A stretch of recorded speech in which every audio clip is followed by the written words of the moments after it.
Hi everyone, I'm Srisha. In this Java Spring Boot project, right? So we are using multiple databases, and in which one of them will have multi-tenant architecture. Okay, that's what today's aim is. Yeah, we are using Java Spring Boot project. One project, we'll configure two databases. Okay, we can go for like one SQL, one no SQL, like MongoDB, another vector DB, and everything we can go. But for simplicity, we will use both as SQL only. Okay, for one database it will be a simple one schema, one database, one table, and everything direct straightforward. For that we are using h2 inbuilt in-memory database, and for another to have multi-tenant architecture we will go for mysql databases. Okay, so yeah, these things will have this one we will do.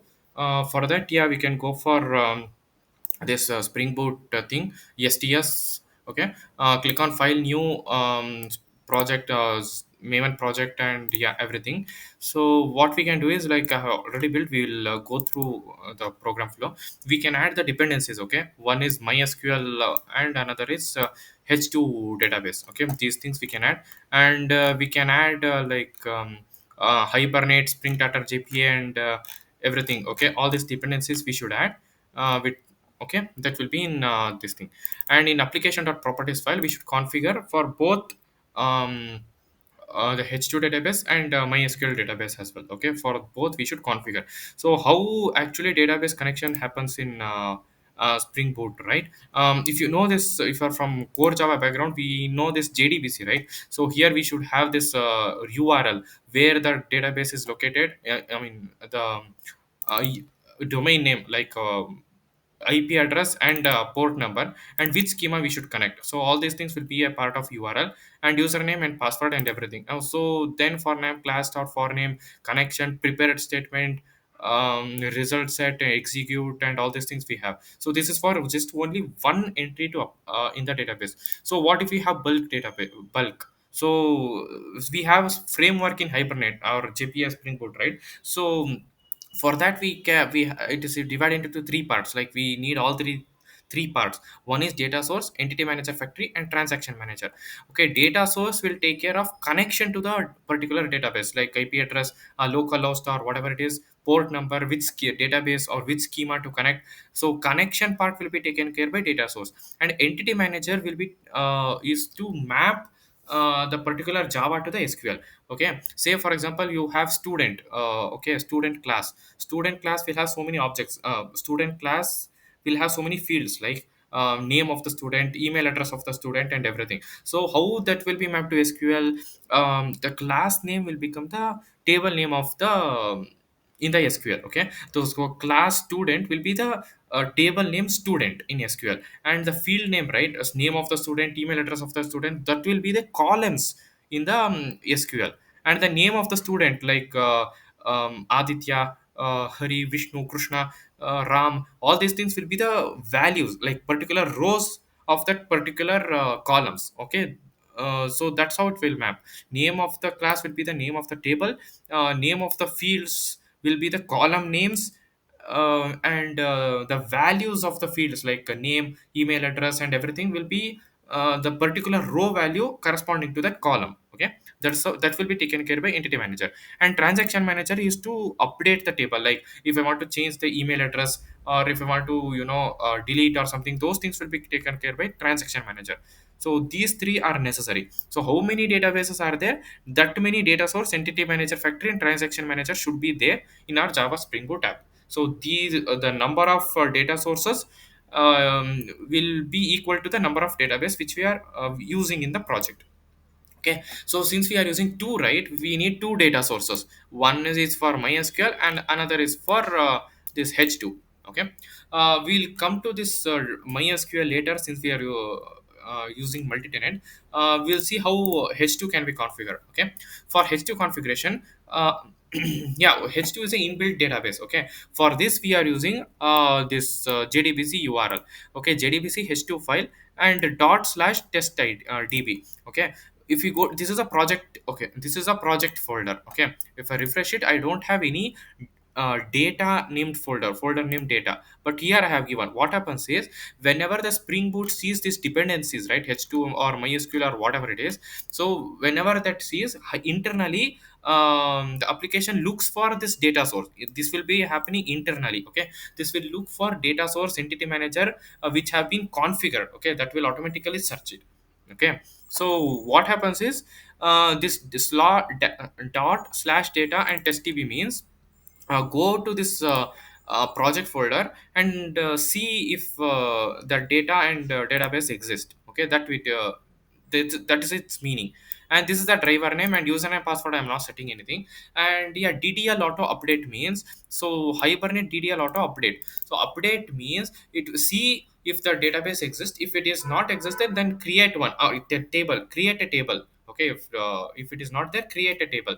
And if the table is already there, just update to the table. Whatever the transactions happen, just update to the table. So that's what a ddl auto update means. If you can set it to create, right, then it will, every time you run the application, it will remove all the previous entries and create a new table. So then data will be lost. So that is not used mostly. Generally we are using update, so ddl auto update. And this is the console. So if the data is stored in this project folder, how will you see the database? We can see through this one. Okay, I'll refresh this one. This I ran before starting this video. Okay, so yeah, if you go to this particular link, right, then we can access the data. Okay, database. So for that we have to enable the console. Okay, for that we are using this one. Okay, and this is only for values, key value pairs. But how do you configure? For that we have to create one configuration files. Okay, in this particular package. Okay, what happens is, in the configuration, since we are using two different databases, right, so how will the application know which entity to map to which database? So for that we have to separate the entities, separate the repositories, separate the configuration through packages. Okay, so what happens when the Spring Boot sees at the rate configuration for that particular class? So this will configure everything. Okay, the base packages I have given is com multitenant repository.h2, and entity scan means this one in model.h2. So if we go to this repository package, this is a repository package. Okay, here this means this is a base package for this particular thing.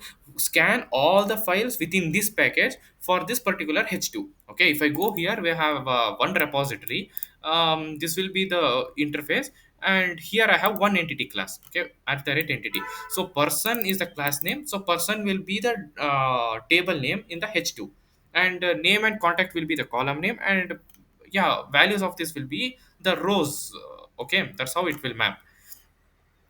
In h2 database, yeah, this will be the base package, and entity manager is this bean, transaction manager is this mean. So entity scan, entity means that database name, class name, which I told, right, that will be in model.h2 in this package. This is the package, and here I have this model. So that's what it means. Okay, and here, right, we have given at the rate bean and data source. Okay, this is a simple thing. What happens is, at the rate bean, if I do, Spring Boot will take care of this method, when to call, when not to call, how to create, and everything will be taken care internally by the application itself.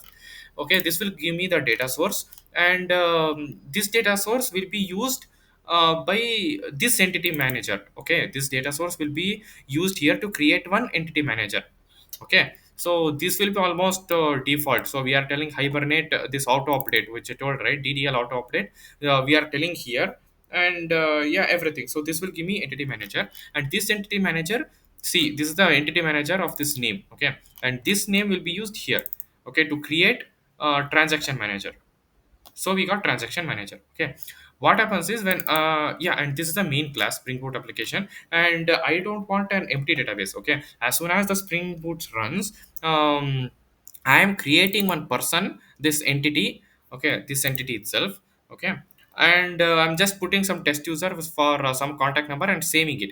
What happens is, whenever there is a dependency already, Spring Boot will call those see this data source method and configurations and everything. So it will create one database for me. As soon as it creates a database, it will save it with this data test user and this one. It will automatically save it. Okay, so we'll just run this one and see. Okay, run as Java application or Spring Boot, anything is fine. We'll see. I will hide this one. Yeah, in main is this one. Okay, it will start. Okay, so this is how H2 this in memory database works. Yeah, we will get this database twice because we are using two databases. This one, yeah, this database and all. Yeah, just a second. See, yeah, this ran, and this is the hibernate version of SQL statement. This save, right? This save is an inbuilt method, so this will save me into the database. Okay, if I go here, this is the project folder. If I just refresh it, right? See, this is the data folder is which got created, and here we have testdb. Okay, this is the database which are got created. How to access this? Go to this browser, refresh it, and we can see this one. Okay, this is the database. We can just click on connect, and here we got the database. So select star from, if I run this, right, see, we got this one. This is the data from H2 database. So this is how H2 works. Okay, yeah, this is a simple thing. Now we'll come to the second part of configuring two different schemas. For that, we'll go to mysql. Okay, this is the mysql. Yeah, if I go here, right, so yeah, this is the application.properties. In application.properties, I have given this yeah, localhost 33. Localhost means this is my particular laptop, 3306, and this will be the default schema name or database name. Okay, so mysql localhost 3306, username password I have given it as root from beginning. Yeah, and that's it. So if I go here, right, to the MySQL workbench and click on 3306. Hmm. So I have already created two schemas or databases, right? Vegetables and fruit. We'll learn some SQL and then go how to. Okay, this is the schema name. Fruit. Okay, vegetables. Vegetables is a schema name or database name. Okay, vegetable is the schema name or database name. Inside this database, I can have multiple tables. For now, I have one table with the name items. Okay, in the items I have columns. The column name is ID, name, and price. This is how it works. Okay, what happens? Use vegetables. Okay, I can create I mean, create if not exist. Like we can go here, create, and everything we can do. Okay, create if not exist also we can do. For example, like I have here, create database if not exist. This will create me a database. Okay, if it doesn't exist, so this query we can run. Or yeah, and inside can create a table. Okay, and we can insert the values like this. We can insert any values like this. If I run, it will get inserted. Okay, so select how to see the values. Select star from database name dot table name. Okay, this will see carrot and onion. Okay, database name dot items name. This will give me the what thing. And yeah, that's it. And yeah, if I want to this will give me everything. Okay, if I want to only particular value, then select everything from database name dot table name, abbreviated as V, where I want only onion, where the name is only onion. If I execute this one, I'll see only onion things. Okay, this is regarding that. And yeah, the same with fruits as well. If you see the fruits ID is one, apple is this one. Okay, what happens? How to join the two tables means, say for example, select V and F are abbreviations for this vegetables and fruits. Okay, then what happens? I want common things between these fruits and vegetables. Common on what? ID. Okay, here ID is one, and here ID1 is apple, here ID1 is carrot. Okay, the common thing is ID. Okay, only give me the common things where ID is one. It is only one is there, right? So give me only common things of both fruits and vegetables based on ID. The names of these two. Okay, only the names. So it give me carrot and apple. That's how SQL works. Okay, we can, yeah, this is how SQL works. And yeah, we have to do all these things here itself. Okay, we are not going to do joins here, though we can do. Yeah, we can for configuring this SQL, right? We What we gonna do is we will do the same thing. Okay, in at the rate configuration, this is for MySQL. Here we have base packages to scan. Okay, scan all the repository, scan the files for repository within this package only. This is the MySQL package. Okay, where is MySQL package? This is the MySQL package. Here I have fruits repo, and vegetables repo. Okay, this will take this extends JPA repository for repository, and this is the primary key. Okay, this is for that. And here entity scan, which I told, right? This is all the entities. I mean, all the table names will be in this package, MySQL model here. Okay, here since we are using two different schemas, right, internally, we are annotating with entity and the table name. So table name is this items, and schema is fruits for fruits. So that we can say we can make this dynamic, but yeah, we'll go with this simple approach as well. And this is the fields with getters and setters. So these things we have to do. Okay, table name and schema name. uh, yeah, those things we have to do. And then since we are using two different schemas, two different databases, we need two different data sources. Okay, so we will create one two different data sources by map. Okay, vegetables, and this will be the URL of this. See here, vegetables, and here fruits. Okay, this is one schema, this is another schema. All these things we'll do with the username and password. Okay, but since we have two, right, so we will create another class. Okay, another class which will extend this abstract data source. Okay, this is regarding Hibernate itself. Okay, why we are doing this one here is when you pass any okay, how to access this one from the controller, right? We need one yeah, this is the controller which I have sent with this username. Okay, this will just accept whatever we want. Okay, we are I mean, the URL will be get all fruits or everything. So this is the controller we used to fetch all the data and show it to the UI. Okay, but from the controller, if we are passing this one for this is a postman which we are if we are passing this URL to fetch all this data and all, how will it know which database to access? For that, we have to pass which database in the headers format, in the headers. Okay, in the headers we have to pass which data. Okay, that will when that will be taken care by Hibernate itself after this configuration. Why we are doing that one is, in the repository we are not doing any schema name or something like that. We are not doing anything. Okay, here also we are not using schema name, we are not using any database name, anything. So this will be automatically configured by Spring Boot. Okay, for that to make it automatically configured, we are telling we are creating two more classes. How it happens is, see, client.postman send the API request. We are creating two different classes, tenant filter and connect tenant filter. Okay, these two classes are used to set the database name, or to set the database name for that particular API for that particular run.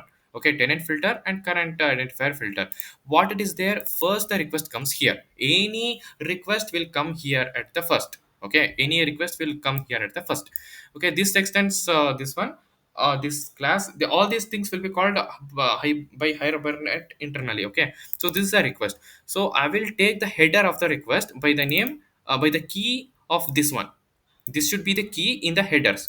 Okay, this is the key in the headers, and value will be fruits or whatever we give. So that it will take here. Okay, if it is not there, it will set it to default as vegetables. That's it. Okay, so all the requests will come here itself. So we what logic we can do, if you want to skip any any controller or any request, we can just make use of this one. Okay, if that context, if the path, see, this is the path. Okay, get all fruits, this is the path. And if it contains this path, then skip this one. If else, skip this authentication of JWT. All those things we can logic we can do here itself. Okay, this is the thing we can do. Okay, so yeah, that is another thing. Here all the request will comes, and here the value of that tenant will come here. Okay, after it comes, I am creating one more class here. Okay, tenant identifier. Okay, here this will implement current tenant identifier resolver. Why this is implementing this is because this will be called by Hibernate itself. Okay, this Hibernate, it is designed to call this particular methods here. Okay, result tenant identifier. So here I'm using one thread local. This will be a thread, it's a memory which will keep the value of this particular run. Okay, so he in this thread I'm setting the tenant, that particular tenant. Okay, see, set tenant, I will set tenant here. Okay, that's what I'm doing.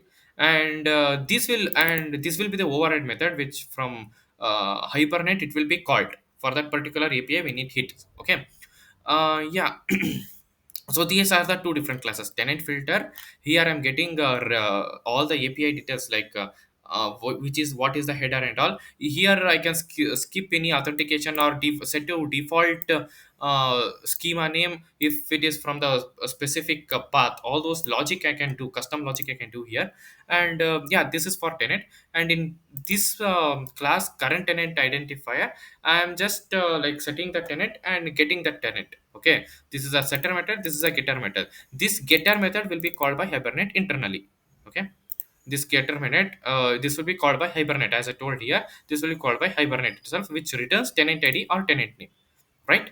And yeah, so I will get the data source. Okay, I will get the data source of that particular schema name from here, right? From here I will get it. See here I'm setting now. So these select data source, see the select data source get our default, this will be called internally by hibernate itself. Okay, that is designed like that. Okay, so from here I will get that particular data source. See, this data source will be returned after calling these methods. Okay, so this data source again it is used to create entity manager factory. But the difference here from h2 is, here we are setting this hibernate multi-tenancy database. Multi-tenant, see here we are making sure we are telling hibernate, hey hibernate, we are using multi-tenant architecture here. So we are specifying it. Okay, we are how we are specifying, using the bean of this one. Okay, multi-tenant current provider, this will be called by hibernate itself. So here we are using this one. So which connection you want, okay, which connection you want, go here and take the connection. Okay, which is the tenant resolver for that, here this is the current tenant resolver which I told here. Okay, so we are setting these properties, so the hibernate will be using this one and using this bean again, right? We are setting this transaction manager. Okay, we are setting this transaction manager. And yeah, that's it. So transaction manager will come and it will be set everywhere. So if I hit this API, right? So you see, I got get all fruits. With fruits, I got this output. Okay. If I make this vegetables, it won't work. Okay. So here also get all vegetarian. Vegetables will be the tenant. If I hit here, it will come here. So that's it. This is to set the tenant alone. Okay. If you go here, right, this MySQL controller, get all fruits. If I go inside, see, this is the service layer. Nowhere in the service or repository we are using tenant ID or schema name or anything. Okay, that will be automatically configured by hibernate. Okay, just one configuration for many API hits, it will be configured. So that is it. So what happens, this is a find all method, it will go here and do yeah, if we want to make it schema dynamic, then we can use directly entity manager by skipping the repository classes. That also we can do.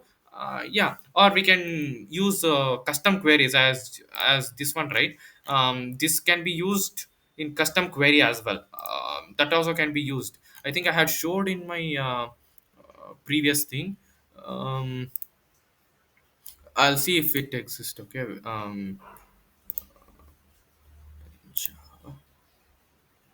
Uh, yeah, if you want to use any particular query, custom query like joins or something, we can you make use of this at the rate query. This is from some another project, and we can define method and call this one. So this will make sure of existing defining the required custom queries. Okay. Yeah, when it comes here, right, multi MySQL. So yeah, what happens is, here request will come here, here request will be set and get by hibernate, and those things will be used to set entity manager by this MySQL config. So this is how it works.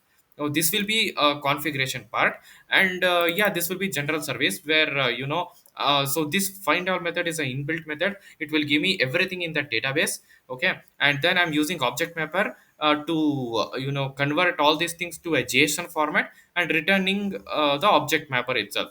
So here I have how many I have carrot and onion 2. So count is 2 and this is the data.